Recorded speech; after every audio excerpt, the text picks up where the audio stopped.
Bright Tuty. Every student matters. Hello dear students, welcome to another lecture, and in today's class we are going to begin with a new writing skills topic which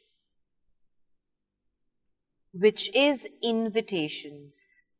Now what do we understand by invitations? Now invitations are usually extended to relatives, friends, clients and members of the public on occasions such as engagement, marriages, births, public functions and so on. So we all know what is an invitation. We all understand the meaning of writing an invitation, and invitations are usually given to your relatives, to friends, if there's some client of yours, some members of the public, and there are different occasions on which you give the invitation. The invitations may be given for engagement, for marriages, for births, for some public function and so on. Now, there are two types of invitations that we are going to study about. One is formal and the other is informal. So, formal invitation and informal invitation. So, now we are only going to learn about these two types of invitations. So, the formal as well as the informal invitations. Now, people send informal invitations usually when the receiver of that invitation is someone who's very personal, who's very cordial and very close, very intimate to you. So, if you know the person you are writing the invitation to, we can be very informal with them. On the other hand, when we do not know, when it is a whole group that we are addressing, in that case, the invitation has to be very formal, using a very formal language. Now, the points that we need to keep in mind for writing a formal invitation. Now, very important. Each of the following is written in a separate line with fonts of varying sizes. You all must have seen a wedding invitation coming your way or any function which is being organized and you being invited for that. There are a lot of things which are to be written in the invitation, but it is very important to remember that all the things that you make a mention of are to be written in separate lines, and you ought to use the different font sizes in order to make it look attractive and appealing. Now, what are the things that we have to write in a formal invitation? The first thing is the names of the hosts. The people who are writing the invitation, their names are to be written at the top. The occasion, what is the function for you to write the invitation, what is the reason why you're writing the invitation. The date, time and venue for writing the invitation. Other details like the name, the designation, address of the organizer, of the sponsor, of the host, that is also very important to be written in an invitation. Name of the chief guest, or if there is any special invite. If there's somebody special you've invited for that occasion, you need to make a mention of that. Then there are certain phrases, some lines that are to be used when writing an invitation. For example, request the pleasure of your company is one such line. Seek your auspicious presence and so on. So, if you have got some invitation at home, you can very clearly, see that you'd be able to find a proper name of the person who's written that, and then there'd be a line, we seek your presence, we request you to join us. So something very formal which has been written. RSVP. Now RSVP is always written at the end of the invitation, and this refers to the person you are supposed to contact in case there's anything that you wish to ask or anything that you wish to tell or any such thing you want to inform, then that is the concerned person, that is the correct person to be connected with.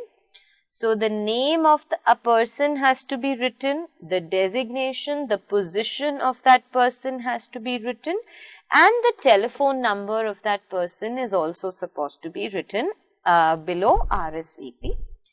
Again, this is a small writing skill which should not be written in more than 50 words. Now, invitations are always written in the third person. So we are going to write invitation using pronouns such as he, she, it, they. These are the pronouns that we'll be using when writing an invitation. We should not use the contracted form of the words. The standard abbreviations can certainly be used by you. We all know that there are standard abbreviations for some things, So we can certainly use them if we want to write about some titles. Titles means Mr., Mrs., Miss, okay, Shri, Shrimati. So these are all what? These are the titles. So we can use their abbreviations. We can write the abbreviations of the dates. For example, for February we can write FEB, for March we can write MAR, January is JAN, and so on and so forth. And also of the time. So AM, PM can be written. Complete names of the host and the one you are inviting. Their names should be written with proper titles. Any special instructions that you wish to give to the people, such as be seated by so and so time, what is the dress code, no gifts are to be brought, switch off the cell phones on entering the venue, please sit at the allocated place, and any such thing that you wish to convey to the people who would be coming for that event need to be written in that invitation. Now let us read the invitations, a few sample invitations in order to understand how exactly is an invitation written. So you are a student of Nilgiri Public School, Ooty. The school is holding its annual function. Write an invitation on behalf of the principal of your school, inviting the essential persons of the town to attend the function to be held on August 17, 2019 at 10 a.m. So, who is the host? The principal and the staff of, what is the name of the school? Nilgiri Public School. So, the principal and the staff of Nilgiri Public School, what is the place? Ooty. Request your benign presence on the auspicious occasion of. So this is what? This is a line which you have written, a formal phrase that you have written in order to invite the people. So the principal and the staff of Nilgiri Public School is writing this invitation to request everyone to be a part of, what is the occasion now? The annual function of the school. What is the time? 10 a.m. on August 17, 2019. The name of the chief guest, Shri R.K. Srinivasan, who's an IAS, will be the chief guest and will give away the prizes to the students. So you've made a mention of the chief guest, you've written that chief guest will be distributing the prizes to the children. At the end, like I told you, comes RSVP. That is, if in case there is anything that you wish to ask or any further information that you seek, who is it that you wish to contact? And that is the principal of Nilgiri Public School, Ooty. So again, you can see there is not much content which is to be written in the invitation. You know, here, since it is in the Word document, I do not have the liberty to write it in different font styles, or to decorate it, or to make it look creative and appealing in any form. But you can certainly do that. You can use different strokes of pen, different font styles can be used, and you can make it look very, very attractive and very creative as well. Now, let us look at one more sample so that formal invitation will be clear to you. So, your father, Mr. Suresh Kumar of J119 Bharat Apartments, wants to celebrate the success of your sister Rohini clearing her IAS exam. He wants you to draft a formal invitation for him on his behalf. Draft the invitation to him in not more than 50 words. So, what is the occasion?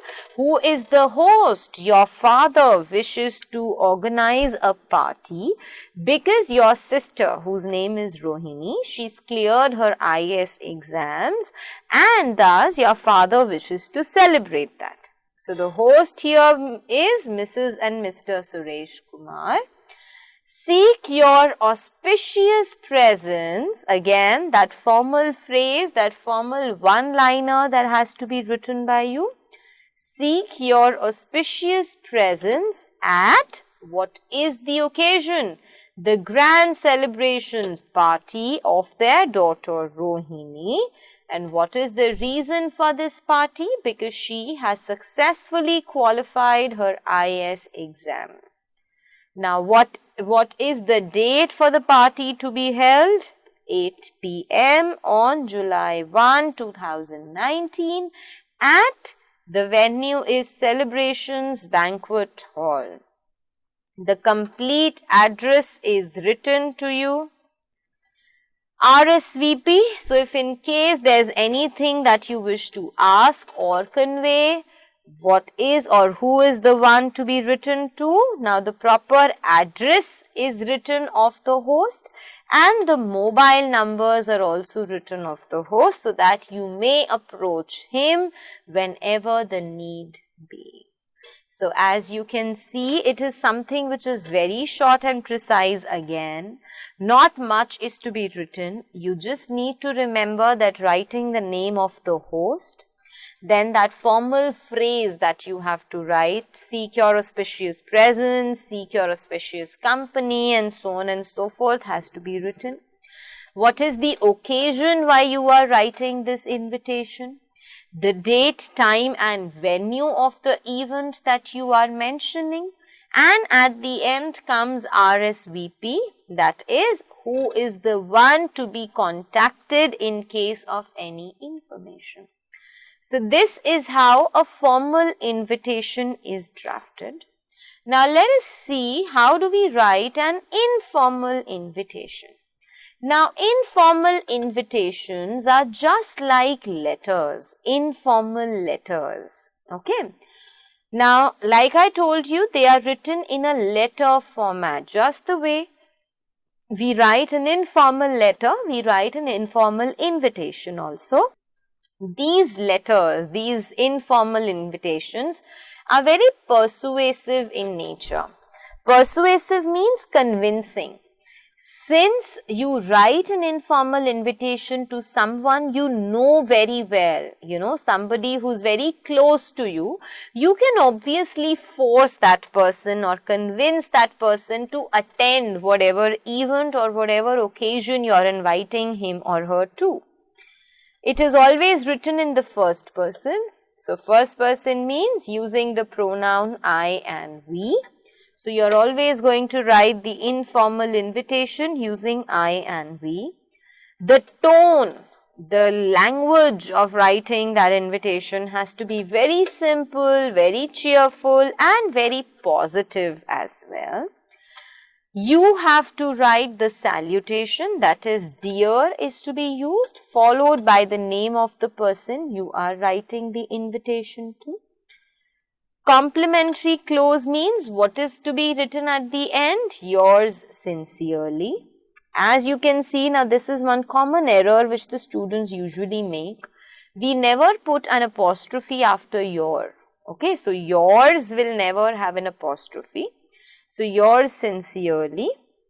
Date of writing the invitation is given. So the date on which your invitation is written, that is to be written clearly. The sender's address appears on the left hand side. The address of the one sending you the information is written on the left hand side. Feel free to use the first person when writing an informal invitation. So like I told you, when you write an informal invitation, we can use the pronoun I and we as freely as we want. And obviously the grammar and the spelling has to be checked for accuracy. Now why did I make a mention of this point? Because when we wrote a formal invitation, you yourself saw that there was not much that is to be written. Okay, complete sentences were missing. It only had information in a short, concise manner.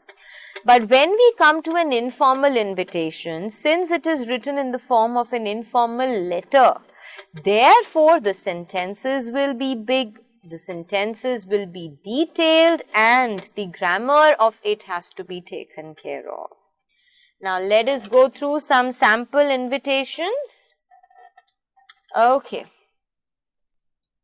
So your parents have completed 50 years of happy married life. Send an informal invitation to your uncle and his family residing in Dubai, requesting them to join you in the Golden Jubilee celebration of their marriage at your house. So, your parents have completed 50 years of their happy married life. You have to send an informal invitation to your uncle and his family who are living in Dubai, and you have to request them to join you in the Golden Jubilee celebration. And where is the celebration going to be held? At your house. So the first thing we write is the sender's address, the address of the person who is writing that invitation, the date, again you can see there is no comma anywhere, salutation, dear uncle, dear aunt, so on and so forth. We start writing, with God's grace, I am fortunate to see the most momentous day of my life. My parents have completed 50 years of their happy and prosperous married life. We are going to celebrate the Golden Jubilee of their married life on the 25th April 2019. It is going to be a simple ceremony with only family members and close friends. We would love to enjoy this auspicious day with you all. So you can see the usage of words I, my, we, since this is an informal invitation and we can use the first person in it. At the end, we close it by saying yours sincerely and the name who's writing this invitation at the end. Let us go through another invitation. Your son Shinana has turned 1. So, your son has turned 1 year old. You have to write an informal invitation inviting your best friend to be a part of it. So, again the first we write the address, date. Now, if you see there is a difference in writing the date to what we had written earlier. We were writing this. Now, we are writing this. Since there are two numbers coming together, that is why we put a comma. Dear Renu, the name of the person you are writing this invitation to. You will be pleased, you will be happy to know that Shinana has turned 1. It is an excellent occasion for a party, isn't it? So get ready for an evening full of dance, music, fun and frolic. Of course, there will be food too. Do come with Jiju. The venue is Hotel Imperial on 17 November 2019 from 8 p.m. onwards. No regrets, no excuses. See you soon. Yours lovingly, Taruna. So you can see that the tone of writing an invitation is very informal and you are expressing yourself with words, right? So this is the difference between a formal as well as an informal invitation. So I hope writing both the types of information is very much clear to you. So I will see you all now in my next lecture.